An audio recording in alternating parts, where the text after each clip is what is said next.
یہ کتاب مٹنے والی نہیں ہے، جلاؤ تو جلے گی نہیں، سمندر میں بہا دو تو بہے گی نہیں، کتاب ہے اور اللہ نے وعدہ کیا اس کتاب کی حفاظت ہم ہی کریں گے۔ اور نحن نزلنا الذکر وَإِنَّا لَهُ لَحَافِظُونَ، تو اللہ کی طرف سے نازل کی ہوئی کتاب ہے اور اللہ نے وعدہ کیا اس کتاب کی حفاظت ہم ہی کریں گے۔ اور آج دنیا میں کوئی بھی دھرم سوائے اسلام کے یہ دعویٰ نہیں کر سکتا ہے کہ اس کے پاس جو دھارمک پستک ہے جس پر وہ بلیو اور یقین اور بھروسہ کرتے ہیں وہ سرکشت ہے، آج بھی کوئی یقین نہیں کر سکتا۔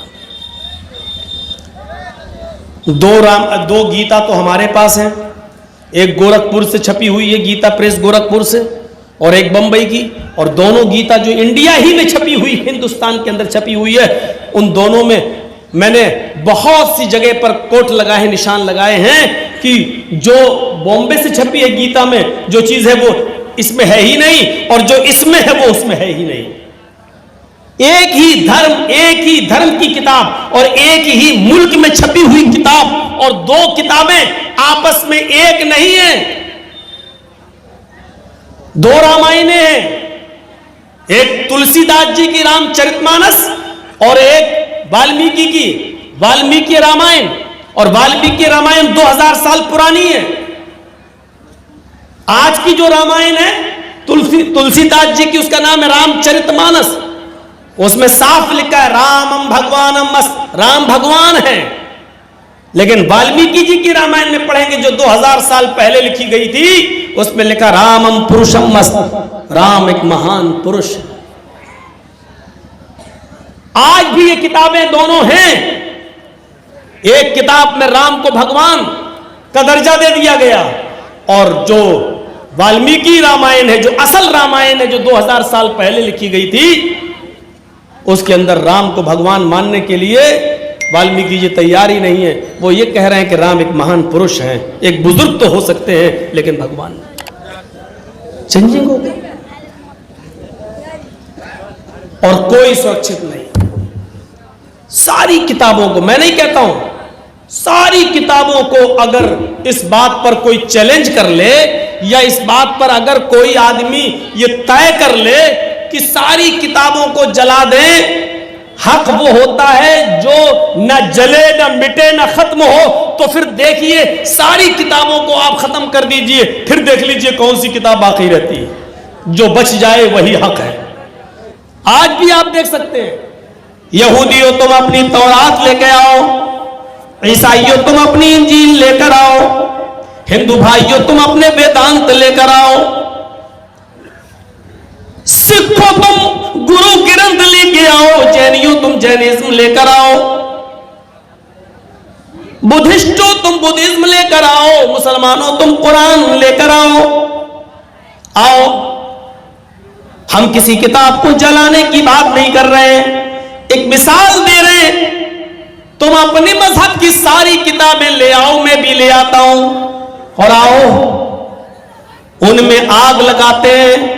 میں پھر کہہ رہا ہوں، میں جلانے کی بات نہیں کر رہا ہوں، لیکن حق کو پہچاننے کے لیے، سچائی کو پہچاننے کے لیے اور سچائی کا اعتراف کرنے کے لیے اگر دیکھنا چاہو کہ کوئی چیز حق وہ ہوتی ہے جو مٹانے کی بات بھی نہ مٹے، آؤ ایک بار ایسا کر کے دیکھ لو، ساری کتابوں میں آگ لگا دو، ساری کتابیں جلا دو، اس کے بعد دیکھتے ہیں کون سی کتاب باقی رہتی ہے، کون سی کتاب بچتی ہے۔ تورات کا نسخہ باقی نہیں، یہودی دوبارہ تورات نہیں لکھ سکتا، انجیل کا نسخہ باقی نہیں، عیسائی دوبارہ انجیل نہیں لکھ سکتا، ویدانت کا نسخہ موجود نہیں، ویدانت ہندو بھائی دوبارہ وید نہیں لکھ سکتے، اور جینی لوگ جینزم نہیں لکھ سکتے، بدھسٹ لوگ بدھزم نہیں لکھ سکتے، اور اسی طرح سکھ لوگ گرو نانک کی گرو گرنتھ نہیں لکھ سکتے۔ آؤ اور مسلمانوں سے پوچھو کہ تم نے بھی تو قرآن جلا دیا، سارا نسخہ جل گیا ہے، اب بتاؤ تمہارے پاس بھی تو کتاب نہ رہی، 10 سال کا، 11 سال کا، 12 سال کا حافظ قرآن اٹھے گا، سینے میں جس کے دل میں محفوظ ہے وہ اٹھے گا اور الحمدللہ کی الف سے شروع کرے گا، الف لام میم کے الف سے شروع کرے گا، والناس تک پڑھ ڈالے گا اور چیخ چیخ کر کہے گا یہ کتاب مٹنے والی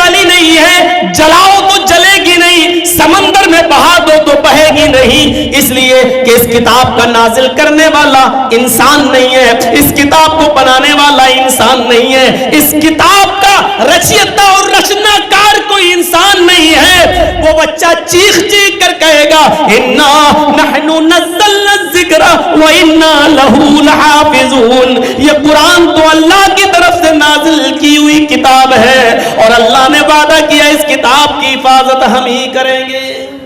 قیامت کی صبح تک اس قرآن کی حفاظت ہوگی. اس لیے جب بھی قرآن پڑھو تو دل کو صاف کر لو کہ اس قرآن کے اندر شک کرنے کی کوئی گنجائش باقی نہیں.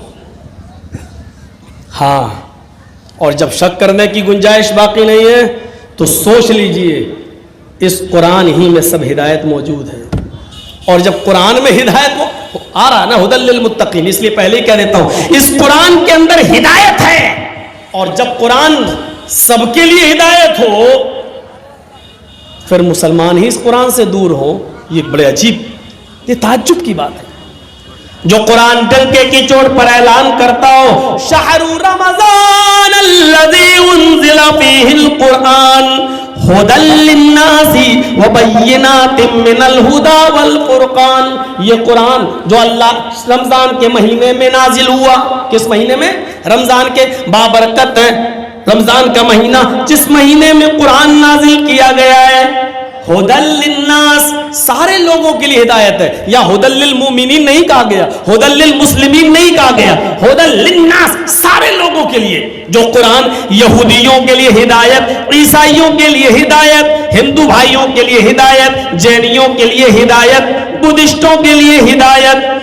یہ قرآن جو دنیا کے تمام مذاہب کے ماننے والوں کے لیے ہدایت بن کر آیا ہے. لیکن افسوس یہ ہے کہ یہ قرآن جس قوم کے پاس ہے, جس امت کے پاس ہے, آج وہی فرقوں میں بٹی ہوئی ہے, آج وہی اختلافات کا شکار ہے, آج وہی ایک دوسرے کے پیچھے نماز پڑھنے کے لیے تیار نہیں ہے, آج وہی قوم سب سے زیادہ قرآن سے دور ہے اور وہی ہدایت نہیں لے رہی ہے. یہ قرآن تو یہودی اور عیسائیوں کے لیے جب ہدایت ہے, غیر مسلموں کے لیے ہدایت ہے, تو پھر ہم مسلمانوں کے لیے ہدایت کیوں نہیں ہے؟ لیکن ہم نے اس قرآن کریم سے ہدایت نہیں لی, ہم نے پڑھنا چھوڑ دیا ہے, بلکہ اس کو سمجھنا چھوڑ دیا ہے, بلکہ اس کو پڑھنے اور لکھنے اور سمجھنے کی ذمہ داری صرف مولویوں تک محدود کر دی ہے.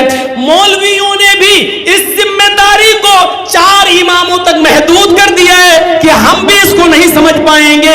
اس کی صحیح تعلیم اور اس کا صحیح علم تو ان 4 ہی بزرگوں نے سمجھا ہے. ابو حنیفہ نے, امام شافعی نے, امام مالک نے, امام احمد ابن حنبل نے. تو پھر میرے بھائیوں, جو قرآن ساری دنیا کے لوگوں کے لیے ہدایت ہو, اس کو صرف 4 لوگوں میں بانٹ دینا اور مسلمانوں کو یہ کہہ دینا کہ یہ تمہارے سمجھنے کی چیز نہیں ہے, اس سے بڑا اس کتاب کے اوپر ظلم کیا ہوگا, اس سے بڑا اس کتاب قرآن کے اوپر ظلم اور کیا ہوگا. میرے پیارے ساتھیوں, یہ قرآن اعلان کر رہا ہے وہ لوگوں, اس قرآن کو جب ڈاکٹر امبیڈکر نے پڑھا تو وہ بھی اسلام لانے کے لیے تیار ہو گئے. اس قرآن کو بھوپال کے ڈاکٹر شیو شکتی سروپ نے جب پڑھا تو وہ اسلام لے آئے. آج وہ ڈاکٹر شیو شکتی سروپ کا نام اسلام الحق ہے, ان کی بیوی کا نام خدیجہ ہے, ان کی بیٹی کا نام عائشہ ہے. بیوی بھی MBBS ڈاکٹر اور ان کی بیٹی بھی MBBS ڈاکٹر. بھوپال کی سرزمین پر اگر یہ قرآن محدود لوگوں کے سمجھنے کے لیے پھر ڈاکٹر شیو شکتی سروپ کیسے سمجھ گئے, ڈاکٹر امبیڈکر کی سمجھ میں کیسے آ گیا, مہاتما گاندھی نے اس قرآن کو پڑھنے کے بعد صدر اہنسا میں یہ کیسے کہہ دیا کہ او لوگو, اگر دیش میں امن چاہتے ہو, شانتی چاہتے ہو, انتی چاہتے ہو, ترقی چاہتے ہو تو قرآن کے قانون کو دیش میں نافذ کر دو, قرآن کریم کی شکشا کو دیش میں نافذ کر دو. میرے بھائیو, یہ قرآن جو سب کے سمجھنے کے لیے تھا, آج ہم نے اس کو محدود کر دیا ہے. اس لیے قرآن کہتا ہے الف لام میم ذالک الکتاب لا ریب فیہ. او لوگوں, یہ کتاب بلا شک و شبہ درست ہے, اس کے اندر شک کرنے کی کوئی گنجائش نہیں ہے. پڑھو تو دل کھول کے پڑھو اور یہ سوچ کے پڑھو کہ اس کا ایک ایک لفظ نقطہ بھی اللہ کی طرف سے نازل ہوا ہے, اس میں کسی کا کوئی ہاتھ نہیں ہے, اللہ کی طرف سے نازل ہوا ہے اور یہ سب کے لیے ہدایت ہے. لیکن ظاہر ہے کچھ خاص کر دیا یہاں پر. ھدی للناس تو وہاں کہہ دیا, ھدی للناس وہاں کہہ دیا, وہ سب کے لیے، لیکن یہاں خاص کر دیا گیا ہدی للمتقین، ہدایت تو سب کے لیے، بالخصوص اللہ سے ڈرنے والے لوگوں کے لیے، متقیوں کے لیے۔ مطلب یہ ہے جو تعصب، گھرنا، نفرت کا چشمہ اتار کر اگر اس کو پڑھے گا اور سمجھے گا تو اس کو یہ قرآن اس کو ہدایت مل جائے گی، اور جو تعصب کی نظر سے پڑھے گا،